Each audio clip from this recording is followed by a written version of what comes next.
Welcome to America's Commercial Real Estate Show, your source for market intel, forecasts, and strategies. Hello, I'm Michael Bull. Thank you for being with us. This segment is brought to you by CommercialAgentSuccess.com. Check it out. It's the ultimate in training for commercial agents, and you can find it, guess where? CommercialAgentSuccess.com. Well, today we're going to talk about the hospitality industry, the hotels around the country, and as everyone knows, a lot of the hotels have had a really serious time through COVID. Well, here we are getting into the final stages of 2021, right? It's almost the end of the summer, and let's take a look at what's happening with hotels. Can hotel industry, can they get financing? Are there any hotels selling? How are hotels performing? What's the future? We've heard a lot about adaptive reuse. What's going on there? Well, we've tapped an expert for you. Please welcome my guest. It's Daniel Lesser. He's president and CEO of LW Hospitality Advisors. Daniel, good to see you. Thank you for joining us. Thank you for inviting me. Great to be here. Well, Daniel, you've done a lot in the hotel industry throughout your career, and currently you're doing asset management, you're doing receivership, you're doing market studies and consulting and advisory, and even have predictive analytics that you do that sound amazing to understand what's going on in the hotel industry. And I think the first question my audience is curious about is, we hear, most of us hear, that the hotels where people are going to vacation and get out of their homes finally are doing okay, at least U.S. based. How about vacation-oriented hotel-oriented properties around the world? How are they doing? And then from there, how are other hotels doing? I guess the convention hotels are still suffering, right? Well, clearly, drive-to leisure-oriented properties, not just in the United States but around the world, are doing exceptionally well right now during the summer season, at least in the northern hemisphere. And yes, you're absolutely right that downtown urban core and particularly big box large convention hotels they have and continue to be challenged. The big question right now is post Labor Day, what is the business and group meeting and convention traffic going to look like? And for a couple of weeks it was looking pretty good until the Delta variant bubbled up. And now we see that a lot of companies are pulling back on their demands for coming back to the office. Trade shows have been canceled. In New York, the automobile show was canceled. So it was looking good for a period of time, and now it's looking a little cloudy again. So there is some concern about the near term. Yeah, well, that's terrible. You hate to see this Delta variant building steam and hurting really the world and business around the world. So the hotel market today, how are these properties? So these properties that drive to hotels and things, leisure hotels. So are they just kicking it? Are they back partying like it's 2019? Some are actually doing better than 2019, believe it or not. So yeah, the demand is generally there. There are all sorts of operational challenges in terms of labor shortages. I probably don't need to talk too much about that because every industry is experiencing labor shortages, and the hotel industry is feeling it acutely right now. The Amazon effect, we've heard a lot of talk about that. Working in a hotel is not an easy proposition. It's challenging, and the pandemic has sort of evolved such that better opportunities have come up, and line workers within the sector have moved on to other industries. And so that's been a real challenge. And I will tell you that I'm involved in some hotels where the demand is there to make available 100% of the room inventory, but there are just not enough people to clean the rooms. I mean, we have general managers, directors of sales, what have you, stepping up and cleaning rooms, but it's not enough. And so if you think about it, here we coming out of this tremendous downturn, the demand has come roaring back for some assets, and yet because of labor constraints, there's an inability to take advantage of that full demand, which is kind of interesting. Yeah, and kind of a crazy situation. It seems like they don't want tenants to have to pay rent, but it seems like everyone that wants a job has a job or could get a job. Kind of crazy. What about hotel sales? I know a lot of groups were thinking that this was going to be a great opportunity to maybe acquire some assets in a down market. What have you seen? So that is a very interesting point. And yes, an awful lot of money was raised in anticipation of what was perceived as going to be one of the greatest buying opportunities ever in the lodging sector. And that just did not happen. At the end of the day, lenders, for the most part, have been, the infamous kicking the can down the road has definitely been a phenomenon that's been going on in the sector. And so, yeah, there are a lot of troubled assets in terms of paying debt service. However, forbearance programs have definitely forestalled any significant amounts of foreclosures. We are actually seeing quite a bit of sales activity now. During the bottom of the pandemic, sales activity just came to a screeching halt. There was no financing. But when you look quarter over quarter, when you compare Q2 2020 and every quarter thereafter, the number of trades and the volume of trades has increased dramatically.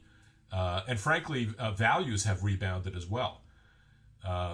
So there's a lot of capital out there, and for compelling opportunities, it's interesting. There's so much money out there that for compelling opportunities that have a good story behind them, these distressed deals are actually getting bid up. The pricing is getting bid up. So we're seeing distress-related transactions, but don't necessarily reflect distressed pricing. Yeah, that's crazy. Hey, we're talking with Daniel Lesser. He's president and CEO of LW Hospitality Advisors about the hotel market. And you mentioned that, for a while when this pandemic started, financing really wasn't available. What do you see now? Financing is definitely available, even CMBS financing, which is, again, quite a remarkable turnaround. I would say for the most part, it's acquisition financing and to some degree refinancing funds as well. New construction is a challenge. Obviously, if somebody is interested in developing a hotel, it better be a couple of years in the future, because right now it's pretty difficult to find something to put a shovel in the ground in terms of capital backing. But if you think about it, for existing owners, that's actually a pretty good thing. Yeah. Well, how are franchisors doing right now, Daniel? Did they suffer through this pandemic at all? Absolutely. There's a notion among some that franchisors tend to work off of percentage of gross, which is true. But the reality is, if there's no gross, there are no fees, right? So.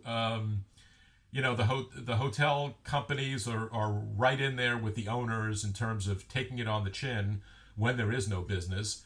And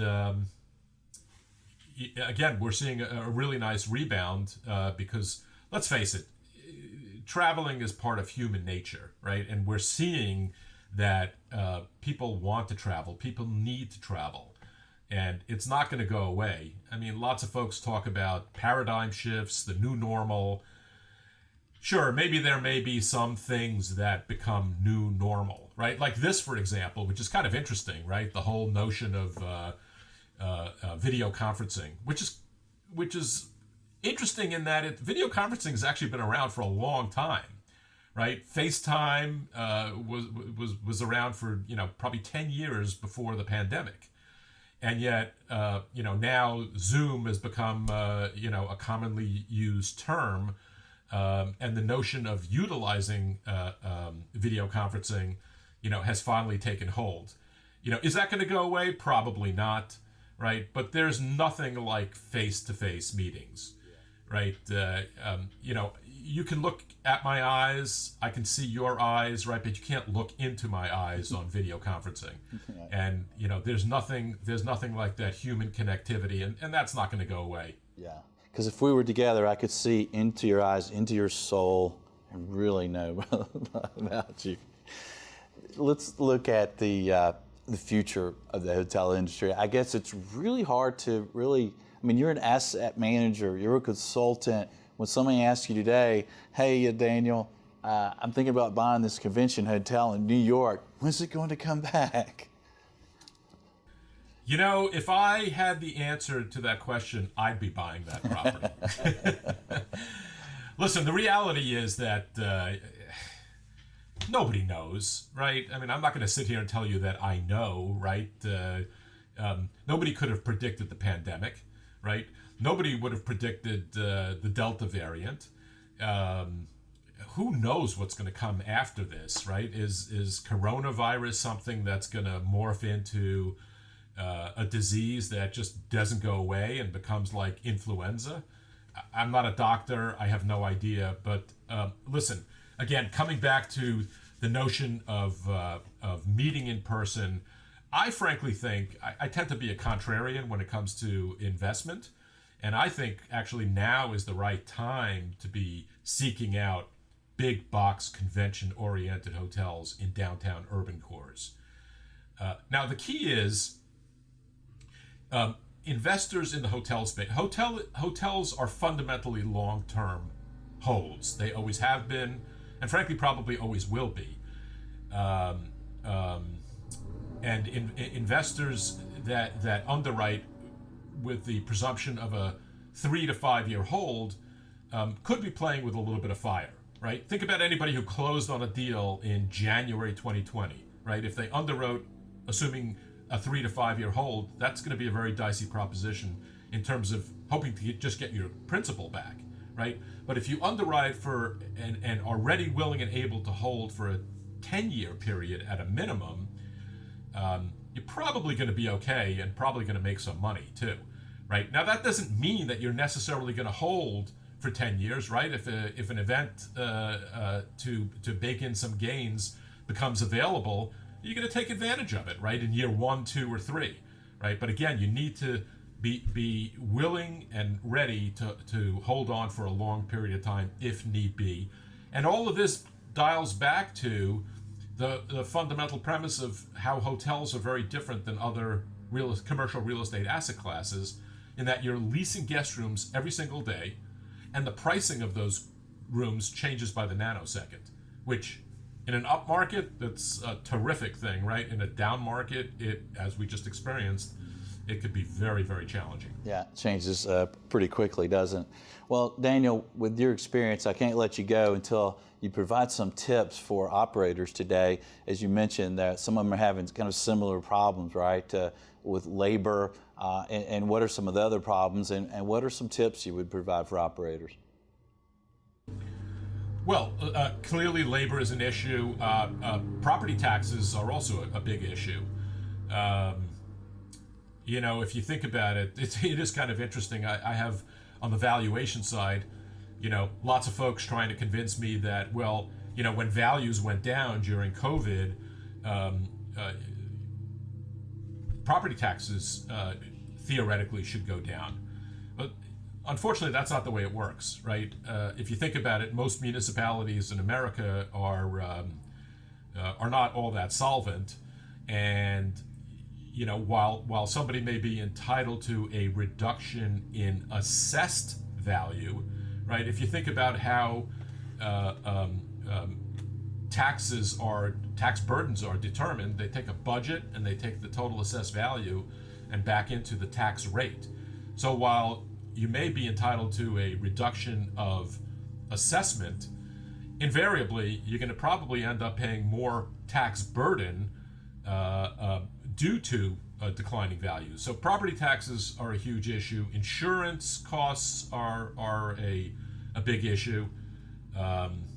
they're not going down anytime soon. And then, we talked about shortage of labor, but in a fair number of downtown urban cores like New York, San Francisco, unions have also become quite a big challenge, and dealing with their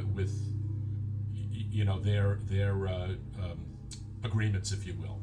So there are a lot of challenges out there in terms of advice and tidbits. I would say, listen, everything is predicated upon what's your basis in a deal, right? And right now there are some compelling opportunities to acquire hotel assets at way below replacement cost, right? I can think of a trade or two in New York within the past year at $250,000 a room, which is multiples below replacement cost, and folks commenting that they thought that was still a big number at $250 a room. And it may have been, but over a 10-year period, I'd like to think that that's not going to be the case, and that looking back 10 years from now, $250 a room in New York is actually going to be a pretty good deal. Yeah, that's what the buyers are really looking for, right? So as far as strategies, so appeal your assessment. I guess it doesn't hurt to appeal it. Shop insurance. When it comes to the labor issue, you mentioned some of the more executive positions in hotels, even some of the owners themselves are cleaning rooms. Any other tips related to labor? How are people dealing with it except for not renting rooms? I mean, like I said, the way a lot of them are dealing with it is they're not able to reopen their inventory in full, right? Which is not necessarily a solution, right? Because you're leaving money on the table by doing that. Intuitively, one can say to raise wage rates to be more competitive with the Amazons of the world, but that doesn't exactly help your bottom line. Some folks think that this whole labor issue is transitory, and that once government benefits end, finally, that people will be going back to work. Time will tell. But in the meantime, listen, in the hotel industry, the repricing of guest rooms, like I said earlier, is a beautiful thing, right? And supply and demand, kicks in very quickly. So there are tremendous opportunities to make up for enhanced labor expenses, frankly, by charging more. Yeah, and where you can get it. I know I've stayed in a few cities recently that really had a lack of supply, and it was quite expensive, more expensive than I thought. Then you add a rental car, and it's like, whoa. That's if you can get a rental car. Yeah, that's right. Well, Daniel, what would you leave our audience to think about related to the future ahead of us in the hospitality world? I'm an optimist at heart. Frankly, if you're in the hotel hospitality business, negativity doesn't really take you too far. So I really believe that brighter days are ahead. It's probably going to take some time. That's the good news. The bad news is, let's face it, when you look back over, at least when I look back over my lifetime, right, the first sort of major crisis that I recall that the world experienced during my lifetime was the Cuban Missile Crisis in 1962. Now I'm giving my age away. But if I look back just since then, there have been several notable calamities, if you will, where these were oh my God moments. The world's about to end.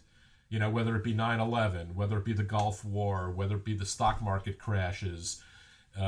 Again, if you go back in time, there's no shortage of events to look to.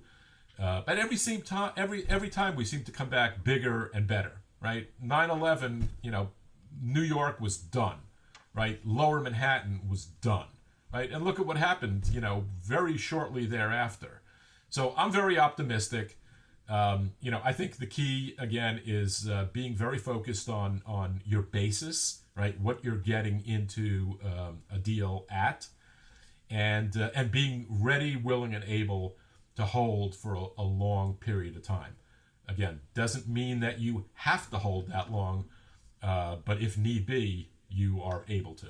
Okay. And how about the folks who are maybe in distress and they've gotten some forbearance from the lender, they're getting to the end of it? What would be 3 tips for an owner operator who is in forbearance, can't pay their payments? What are some tips for those folks? Call Michael Bull and or me. We'll sell it or do something. Yeah, I mean, listen, let's face it.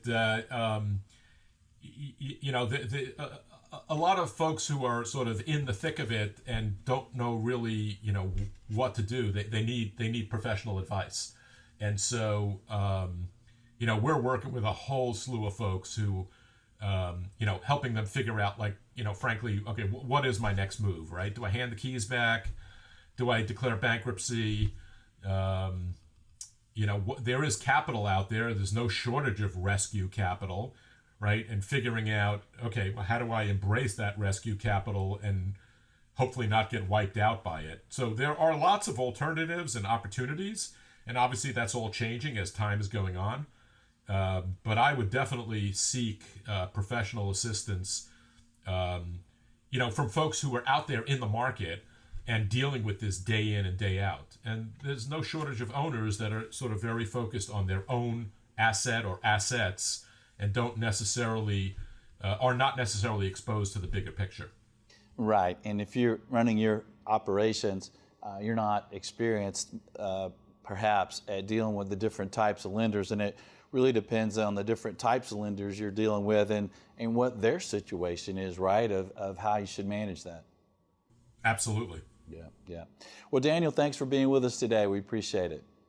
Thank you for having me. All right. Great to see you.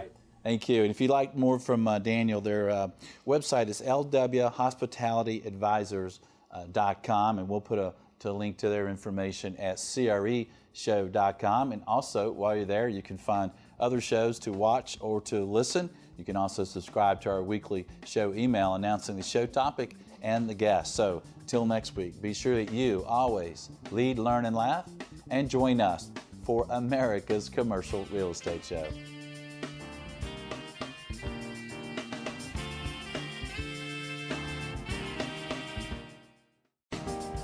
America's Commercial Real Estate Show is brought to you by Buxton. Take leasing, site selection, and due diligence to the next level. Make the right decisions with on-demand mobile data. Visit buxtonco.com. By Bull Realty. For proven commercial real estate asset and occupancy solutions, contact me. My email is michael@bullrealty.com. By Commercial Agent Success. Expert-level commercial real estate broker training. Cloud Access 1 up to 21 one-hour videos. Visit commercialagentsuccess.com. Thank you for reviewing, subscribing, and sharing America's Commercial Real Estate Show.